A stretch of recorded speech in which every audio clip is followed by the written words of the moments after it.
Many of you will remember the horrible breaking news August 2010. A mom arrested. Her 6-year-old boy, her son, unaccounted for, found more than 8.5 hours later. A frail little boy pulled from the attic of this home, nearly starved to death. He was almost 7 years old, and he wore this 24-month shirt in the hospital, and it was too big. A lot has happened in the past year and a half, but today was a big day for this little boy and his 2 sisters. This was little Jovi in a hospital bed the day he was found in the attic. A sweltering attic filled with exposed nails and insulation. Starved and dehydrated. Working on a developing story, a 6-year-old found malnourished in his mom's attic. 26-year-old Rachel Perez was arrested. Perez is pregnant and has 2 young daughters. The 2 girls immediately went into foster care. Their brother, Jovi, taken to the hospital. His Uncle Joe couldn't believe Jovi's condition. His stomach was distended, bloated up. He had patches of hair falling out of his head, all from the malnutrition. He was like a skeleton. A 6-year-old boy so weak he had never walked. That's how big around his legs were, about the size of a $50, and that's the upper part of his leg. He had a broken femur that was never documented until he came into custody. And the scar it's horrific. The police report states Jovi was completely emaciated, had open wounds, feces and urine all over his body. Horrible conditions. At one point, doctors pulled insulation from his ear. His official diagnosis: malnutrition due to child maltreatment, failure to thrive, Down syndrome, zinc deficiency, hypoglycemia, child abuse, osteopenia, rickets, developmental delay, and refeeding syndrome. Authorities removed Jovi and his 2 sisters from the home that day. They never went back. Now they live in the Northland with their Aunt Stacy and Uncle Joe and their cousins Spencer and Tucker. Come on, Jovi. Who is that?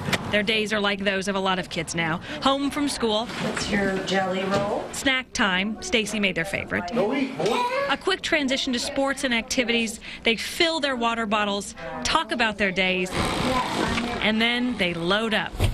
All of them, and head down the road. On this night, Jovi, Brandy, and Angel have gymnastics. Where are we going?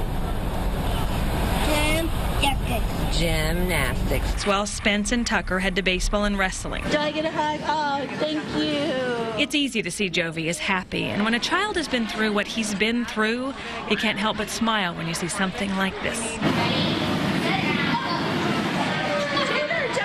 Jovi and the girls look forward to gymnastics and spend every minute running and jumping and twirling and plopping, but it doesn't come without glimpses of stress about what Jovi's been through. Oh, yeah. There are triggers no one knows will come until they do.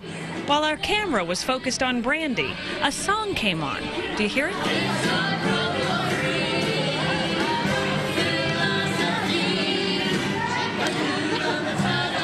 A song from The Lion King on the loudspeaker, Hakuna Matata. It reminded Jovi of the character Scar, the mean lion in the movie. Scar's not going to get him. After about 10 minutes of his Aunt Stacy helping, Mom, I You're not lying now. You guys shake your arms out. the bad feeling passed and Jovi was back up and at him. I'll get it with your dinner, okay, Jovi? Back home after a whirlwind evening, everybody grabs a plate for dinner. Stacy made pot roast and potatoes. Get him. Wrestle. In the other room, Jovi wrestles an unassuming opponent, usually beats this one. 1, 2, 3. Have it right there. Now I'm just going to mark. Jovi, your turn. A few nights later, wrestling practice, real wrestling practice. There you go. Hands up. Go. When Jovi saw his cousins wrestle when he first moved in with them, he was hooked from the very start. Snap. This is his coach, Coach Keck at Park Hill. He brings happiness to the room. He's just so happy all the time, and like everybody gravitates towards him. Ready? Head up, chin on the back. Go. He's around people that love him now. That is a parent. And while the kids have lived with the family for more than a year now, the family with pictures and home video of all of Jovi's first, who caught Jovi's first steps at the age of 7. Wrestlers walk.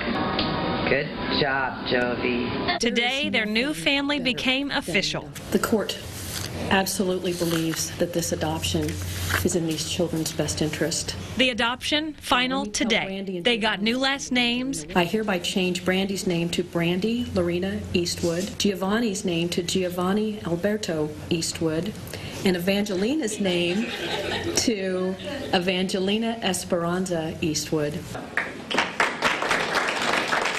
I love it. Brandy, Jovi, and Angel Eastwood, Mom Stacy, Dad Joe, and brothers Spence and Tucker. Their new family. No more? No more. Nobody will ever hurt you again. Nobody. That's your balloon. That says it. Their new life, So no happy more. and safe.